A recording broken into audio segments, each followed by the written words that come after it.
So let's talk today about whether or not you should get an Abyssinian. So this here is Lucky. He's my little Abyssinian guy, and he has his own book series because I love him so much. I based all of my Cozy Mystery books off of him.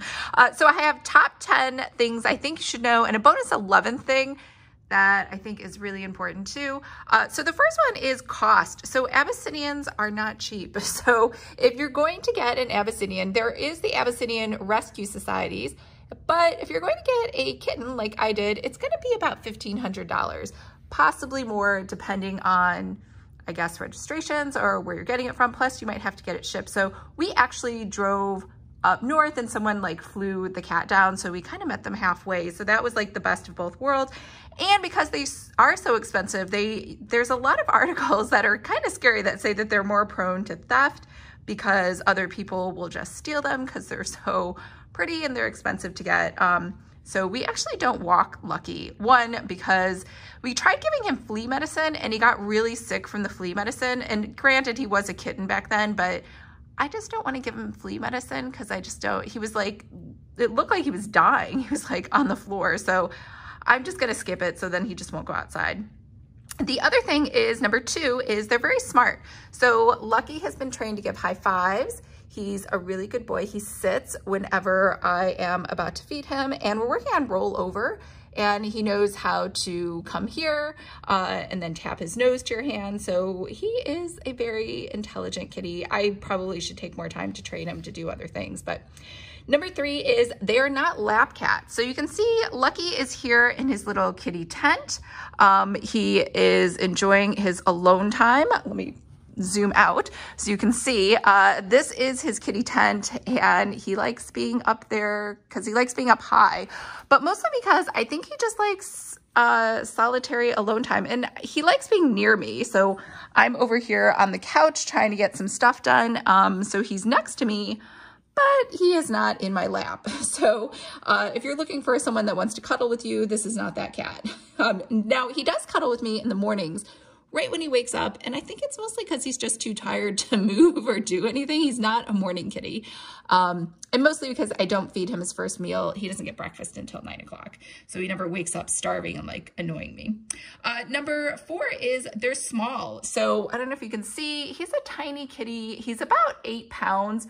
I think they get up to 10 pounds, but other than that, they stay pretty small. My friend Camila has a Bengal, and I think that Bengal is like 16 pounds. It's pretty massive in comparison to Lucky, just in general. So I think that's probably more the norm, the Bengal versus the Abyssinian.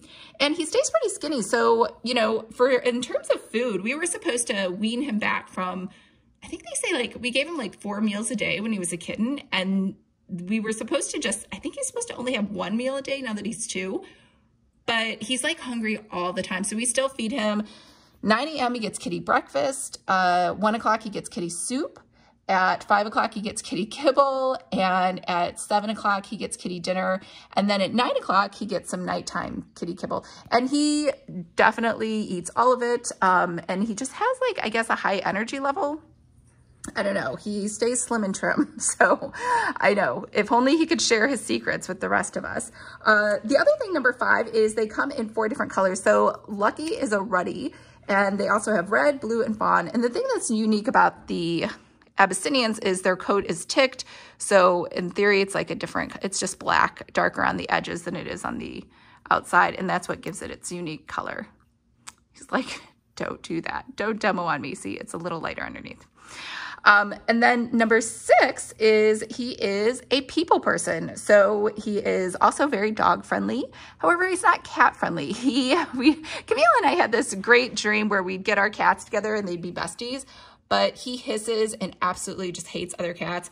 And I know they say you should adopt cats in pairs. 100% you do not need to do that for Abyssinians because he is happy being an only child kitty and being the center of attention. So I don't think that's even true for Abyssinians. Number 7 is he loves heights. As you can see, he's up in his kitty tree. But because he loves heights, we have cleared off all of the counters in this entire place because he knocks everything down, and in the middle of the night, you'll hear things breaking. I can't even tell you. We've broken so many, well, not we. I guess it is our fault because we left them out. He'll break glasses and bowls and everything. Anything he can push, he will push it onto the ground. So, yeah, they like counters. So forget trying to get him off the counters. And all those things about like cats are afraid of tinfoil, that is not true.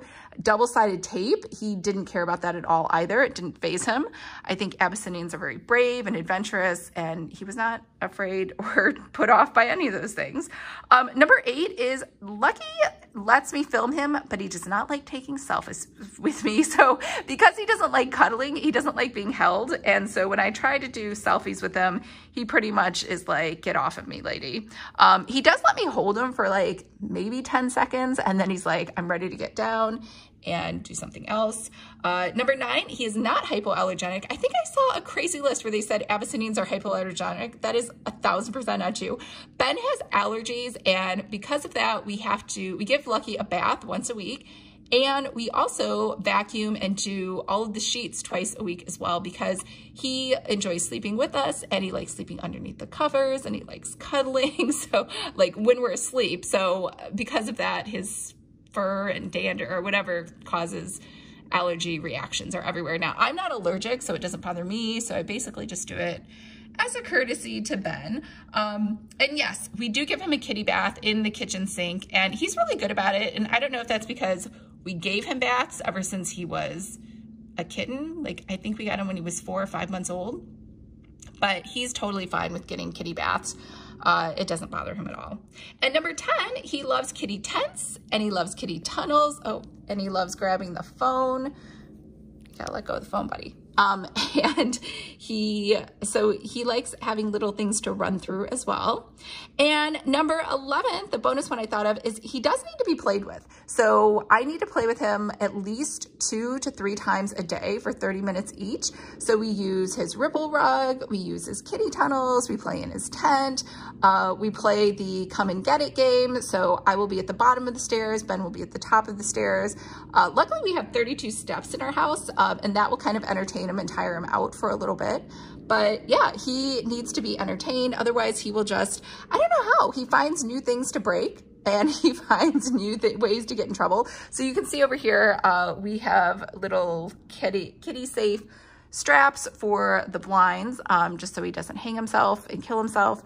And yeah, so you pretty much have to cat proof your house on the windows even, because he likes pushing on the screens when the window is open, like he is trying to bust out. I don't know what he's trying to do. I think it's mostly because he sees birds, or just because he can. So we have extra protection for all of the windows, so the cat does not fall out and fall onto the second floor, or onto the ground from the second floor, because he doesn't know the difference. So those are my top 11 things I think you should know before getting an Abyssinian. So let's go over those again really quick. First, they're expensive. They're going to be $1,500 or more unless you go to an Abyssinian rescue. And then the second one is they're very smart. You can train them. He does high fives. He can sit. He can roll over. He can do come here. And third, they're not lap cats. So if you want a cuddly cat that's going to watch TV with you, this is not that guy. He is going to run around the house like a crazy person while you are watching TV. And number 4, I should say, when they want to cuddle and be pet, he will just lay on the ground and roll on the ground. I was talking to my friend Becca about this. She's like, that is not the cat for me, right? The cat will there are certain cats that are like, you come to me and you pet me. I'm ready to be pet here on the ground.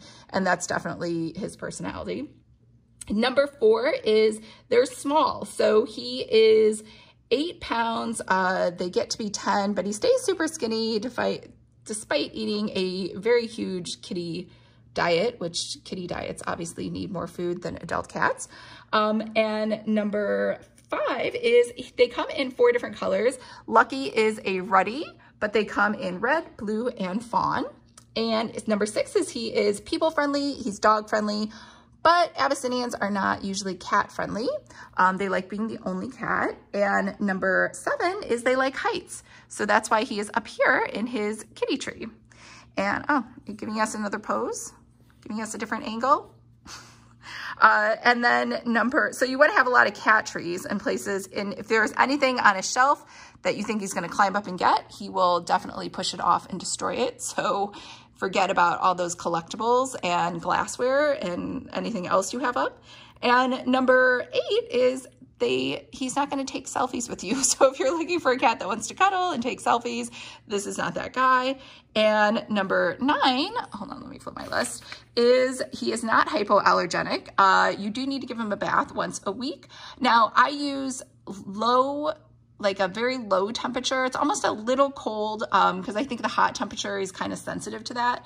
And also I do use just regular shampoo. I have some Suave shampoo, and that seems to be fine. It doesn't cause him to flake or seem to bother him at all. I used to use baby shampoo, and for some reason the scent combined with his coat didn't smell very well. So now I just switched over to Suave, and that seems to be fine. And then number 10, he loves his kitty tents and he loves kitty tunnels. So you want to stock up on lots of those for your cat. And number 11 is Abyssinians require a lot of playtime. So those are the top 11 things I think you should know before getting an Abyssinian. And if you get one, definitely make a video, snap a picture, share it with me. I always love seeing other Abyssinians. All right. Bye, everyone.